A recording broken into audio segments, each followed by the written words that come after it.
Halloween safety. You've thought about reflectors on your kids' costumes, making sure they don't eat candies that aren't properly wrapped. But what about their eyes? Are you protecting them too? Our very favorite optometrist, Dr. Kimberly Friedman, is back today, and we're talking about something that parents really need to take to heart because serious eye injuries do happen around Halloween, don't they? Right. We want Halloween to be festive, but there's actually an increase in eye injuries this time of year, so we want to point out the three most common areas of eye injuries this time of year: costume-related, makeup-related, and contact lens-related. And we'll get to these. These are really, really interesting. Maybe these are a little bit more obvious. You have a sword with your costume or something sharp. These probably aren't the best for younger kids, are they? Right. You want to look for the pointed edges, the sharp edges. A lot of that is common sense, but some of the accessories could certainly poke the eye, scratch the eye, cause abrasions. The one that might not be as common sense has to do with the masks. And very often, if you look at the eye holes on the masks, they're very small, and they need to be centered perfectly over the eyes to see. So what will happen is a person puts on these masks and it will block their peripheral or their side vision. So they might miss a curve, miss a step, trip, fall, have one of the accessories poke them in the eye, things like that. So you have to be careful with the masks. A lot of the schools are even prohibiting masks now. If we were looking at a close-up there, that's a very small eye hole. Yeah. And really, you would only be able to see straight ahead. You're not going to see anything to the side. Absolutely. And that's dangerous. I mean, the least of which you could walk into a wall or something, you know. A branch, anything like that. Absolutely. Okay, makeup. So you're thinking, I won't put my kids in a mask, I'll put makeup on them.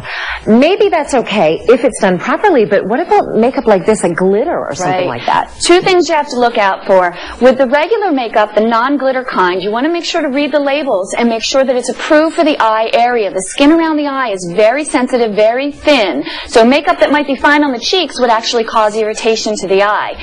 Also, with the glittery makeup, those little metallic foil flecks can actually flake off if you put it in the eye area and go into the eye, causing a pretty severe abrasion. So you really want to avoid the glittery stuff around the eyes. I love your eyelash story. This is unbelievable. It happens, though. Right. Here are some false eyelashes. A lot of people use them. These are really cute. They've got glitter that sort of glitters up the eyes, making it a little bit more costume-like.